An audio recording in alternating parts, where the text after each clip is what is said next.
Hello guys, आज मैं आपके लिए लेकर आई हूँ how to fold the clothes.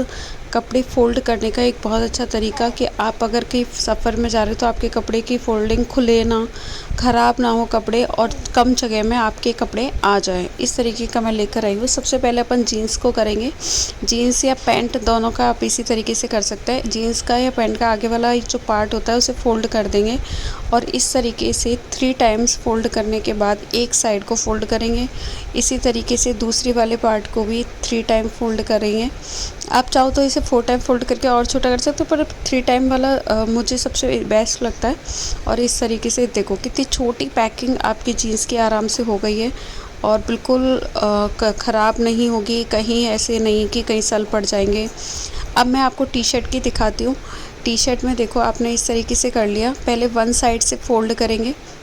ध्यान रहे ये जो स्लीव है अपन जनरली जब तय करते हैं तो इसे फ़ोल्ड वाले पार्ट के ऊपर डालते हैं, लेकिन इसमें नहीं डालेंगे, बिल्कुल सीधा रखेंगे और दूसरी वाली स्लीव को भी ऐसे ही सीधा रखेंगे। अब अपन एक साइड से पहले फ़ोल्ड कर लेंगे, किसी भी साइड से कर लीजिए। जैसे मैंने पहले नीचे से करा, पर मुझे फिर वीडियो में दिखाने में प्रॉब्लम हो रही थी, इसलिए मैंने उस साइड से फ़ोल्ड किया है पहले। वापस से खोलने के बाद फिर मैंने इस वाले पार्ट को वापस से उसमें डाल दिया है। तो आप पहले कॉलर वाले पार्ट को ही फ़ोल्ड करना। ये मैंने फ़ोल्ड किया है, आप देख सकते हैं।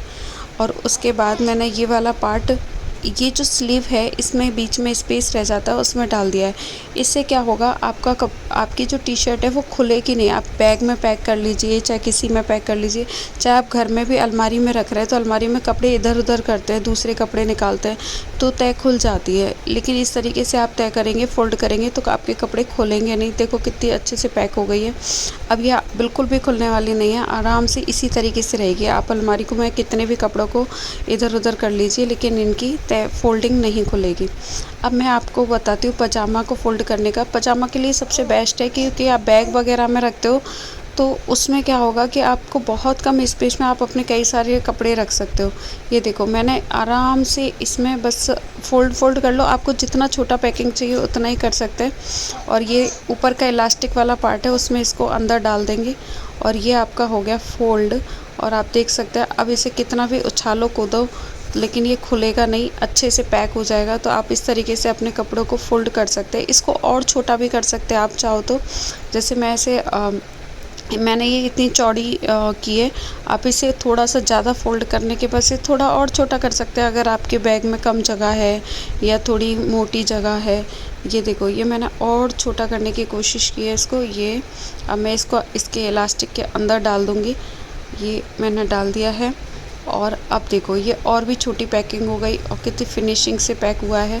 अब आप इसे कहीं भी फेंको, कोई मतलब नहीं है, कहीं भी ख़राब नहीं होने वाला है। आप अपने अलमारी में भी इस तरीके से पैक करके रख सकते हैं। अब मैं आपको बताती हूँ कुर्ता किस तरीके से तय करना है। कुर्ते को इस तरीके से फैला लेंगे और इसे इक्वल पार्ट में फ़ोल्ड करेंगे। ये देखो मैंने बताया, ये देखो मैंने कितना सारा फ़ोल्ड किया है कि और ये जो वो रेस्ट ऑफ पार्ट है जो मैंने फ़ोल्ड नहीं किया है वो उतना ही है जितना मैंने फ़ोल्ड किया है, क्योंकि मैं उस कपड़े को इसी के ऊपर डालने वाली हूँ, फ़ोल्डिंग के ऊपर। ये देखिए ये मैंने बिल्कुल सेम इसी साइज़ में ले लिया है। अब मैं इसे फ़ोल्ड कर लूँगी।